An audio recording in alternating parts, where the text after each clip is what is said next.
This is a message to all my supporters of this podcast. I'm introducing a new supporters program. You can contribute a small amount as a one-off payment to show your love for this podcast. Thank you in advance for all your contributions. Hi, this is the Absolute Business Mindset podcast, hosted by Mark Hayward. I am a corporate employee with an entrepreneurial mindset. This podcast will help and support you with new ideas about business. These are my thoughts, ideas, and comments. Today, we are talking about sports and business, how there's similarities and how there are differences, what you should do, what you shouldn't do. So listen in and tell me with your ideas at the end whether you like the podcast. Hi, this is the Absolute Business Mindset podcast. Here are some of my thoughts, ideas, and comments. So I wanted to talk to you today about business and sports. So it's the first weekend of the Six Nations in rugby, and it's also the American football Super Bowl this weekend. So I thought it would be interesting to be able to give you some ideas, my ideas about how sports and business impact each other. So we're not going to talk specifically about sports business, because I think that's a whole subject in itself. And maybe we can touch base with that at a later stage, how sports and business have grown together. So there's a valid podcast there, so I'll look into that as well. But what I want to talk about is the sort of the players side of it, and the sort of drill down onto the behaviours and the mindset of the sportsman, and how that is replicated in business, and equally how what things we can learn from the best practices, let's say in sports, that we can learn in business, and sort of flip it onto trying to understand those good habits, that good mindset we can replicate in business. So what I want to talk about first of all is about preparation. So excuse me. So it's well written and reported that the best in sports are the guys that prepare. I don't think this can be underestimated at all. The whole saying, I think Michael Jordan said that he missed 1,000 shots, but he kept on practicing. I'd imagine that people like Tom Brady would say that he's the first in and the last out. So a lot of the stuff that you need to do to be successful in business and in sports is about preparing yourself. And that might be keeping yourself healthy and fit. That equally needs to be done in business. I strongly believe that the best businessmen are the people that have a balance between their exercise and meditation, as well as being able to deliver on meetings and presentations and demos, whatever it is. So I think you do need to prepare yourself. As I said, first in, last out. Now, that's not to say you have to do silly hours all the time, but to be honest, I don't know anyone that's cut corners either in business or sports that's been successful. Sometimes there are late nights, sometimes there's early starts, and the people that are most dedicated, who put in the hours, are the people that invariably are more successful. So you do have to accept that if you're going to be very successful in business. If you just want to be an average employee, then that's absolutely fine. A sort of 9 till 5 will suit you very well. But if you're sitting here listening, or in the gym, or traveling, and you're wanting to listen to this, or on YouTube, I think you want a little bit more than just a 9 till 5 job. So a lot of preparation is needed to be successful. There's another point I want to make is about focus. So they all kind of join together in that you need to be truly focused on what you want to achieve. And that's part of goal setting, which in the sports you would have set goals at the start of the year, whether that was to reach a Super Bowl, go to the playoffs, in the top 2 in the Six Nations, beat said country, whichever country it is. there will be that sort of focus on those sorts of priorities. In business, you're more likely to deliver new wins, or you're more likely to deliver an innovation or a new module, whatever it is. So you do need to focus on that, and that is part of goal setting, which is we talked about recently on my podcast. So goal setting is very, very important, and everyone who is serious about their business and equally serious about their life, I honestly believe we should be setting goals for our personal life as well as our professional life. So you want to be a better father, but how are you going to be a better father? You're going to go to every meeting, every parents' evening, every event your child is participating in, whatever that is. I think you need to have that part of your armory as well for your personal life. It might be spending better quality time with a family member or your wife or husband, whatever it is. So I think it's incredibly important that you set goals and you keep focused on those goals.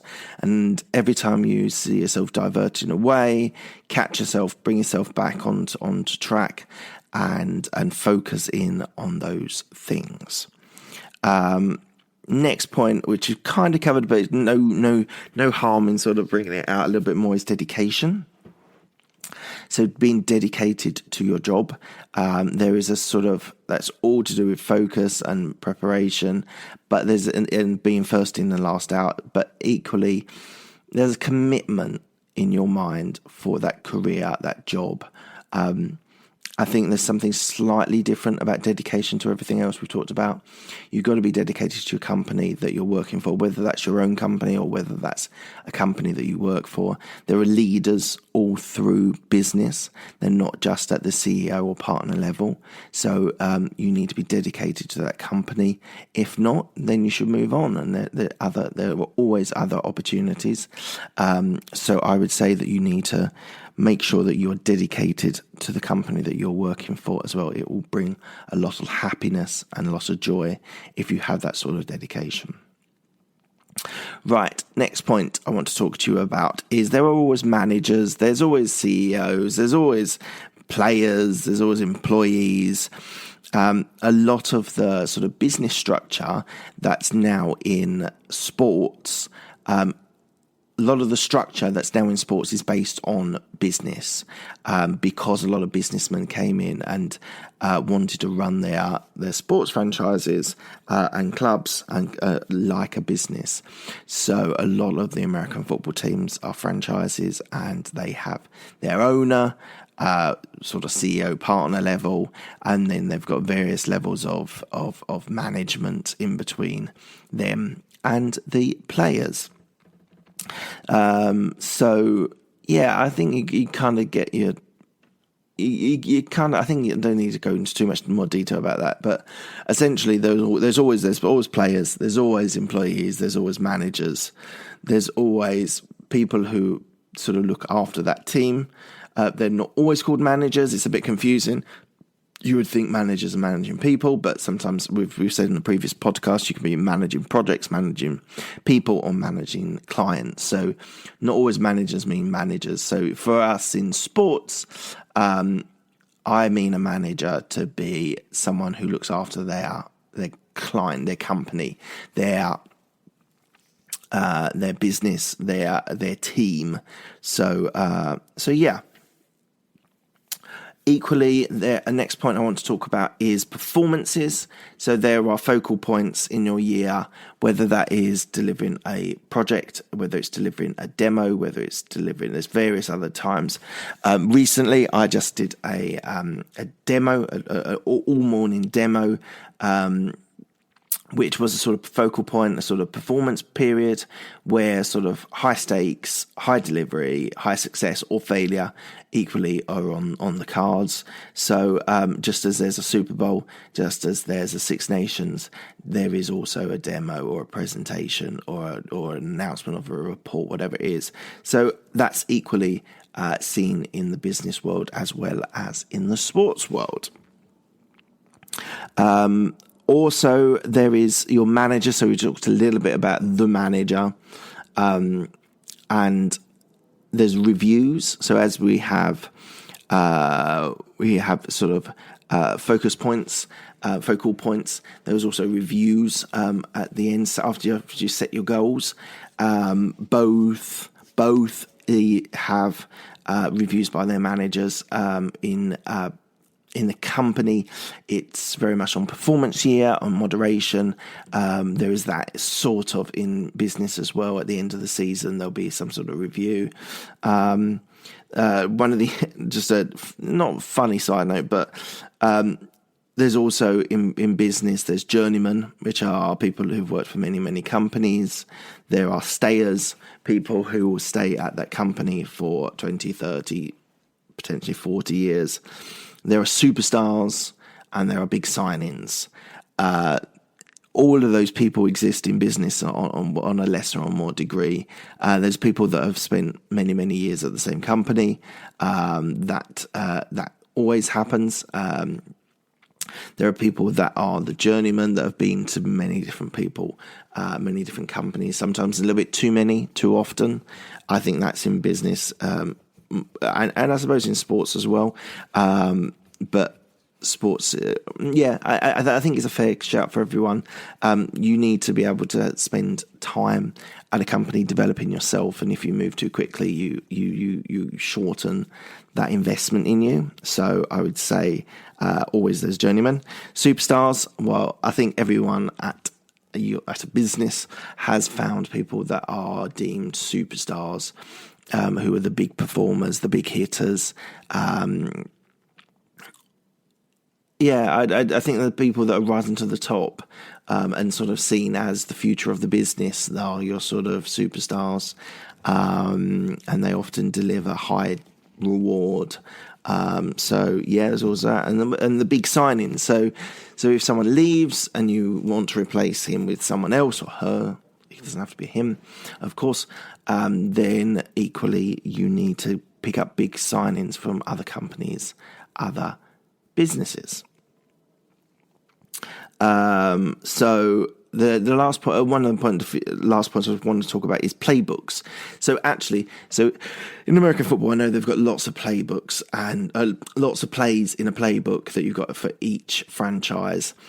And what's interesting, I just saw a brief comment as a guy who's moved from rugby union to American football, and he said the playbook is just huge compared to rugby union. So there are those playbooks on how you perform in certain scenarios, and to a point, I think it wasn't that long ago we actually did have a playbook at our company for a particular sort of niche area, and it was all the different things that we sold all in one place that everyone could find if they needed to present to someone. So even to the point of it being called a playbook, there was a playbook in our business as well.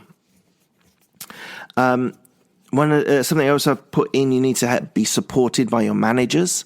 So your managers need to believe in you, and you're only really going to be successful if you have your managerial support. That might be a line manager, that might be a boss. You kind of need buy-in from your managers, just in the same way that you need buy-in from your sports manager as well, the people who are leading that business. And equally, it could be the leading of the business from the owner. Equally, it could be the manager who runs the business or runs the sports team. So you need to have that sort of support as well. So I've talked a lot here. We're just up to 13 minutes about the relationship between sports and business. And basically, I think if I was talking to you maybe 50, 60 years ago, there would be less similarity between sports and business. I think it's come in during the late 20th century, early 21st century, that people are more now aligning sports with business. Mainly, it initially would come down from the sports teams, CEOs or owners who want to run their sports team like businesses more, because you invest in in the sports team or in a franchise, and it just sucks up money. You just get more and more money. And so sponsorship deals have come in, which have been incredibly important for business. You can get sponsorship deals in business, but I think it's more just to say like supporting companies, whether it's a sales force or a team sponsoring your shirt. They're all required for business or sports. So we've talked about this a lot, but I think you do need to sort of take a pinch of salt with this and understand you can't base your performance purely on a sports relationship. It's taking snippets out of the best, and I think if you think of people like Tim Ferriss who take the ideas from sports from successful people, whether they're sports people, authors, great thinkers, philosophers, whatever. Tim Ferriss has a lot of people on regarding that. So check out his podcast. Really, really interesting. Love it. Listen to it every week. And I would suggest you do that as well. Thinking about how the best in the world break down their habits, etc. So great podcast. Look out for that. So it's taking it with a pinch of salt. You don't want to overdo it. But yeah, it's an interesting exercise. I think all the sort of goal setting and the performance and the dedication and the preparation are all incredibly important for both sports and business. Excuse me. So yeah, take it as a pinch of salt, but worth thinking about. And any of those that you admire, you might want to listen to documentaries or on YouTube or find books about those people. And the best way to learn from the greatest is by reading and listening to what their message was and why and how they did those things to be great. Behind every successful sports person, there is hours and hours and hours of practice. So I would say practice is incredibly important as well. All right, that's the podcast. Check me out on Mark Hayward on Twitter, on Instagram. You'll find this on YouTube. Check out Mark Hayward. Then equally, podcast is on iTunes, Stitcher, Spotify, Google Play, and other places. Check it out. And that's it from the Absolute Business Mindset. I've been Mark Hayward, and thank you very much.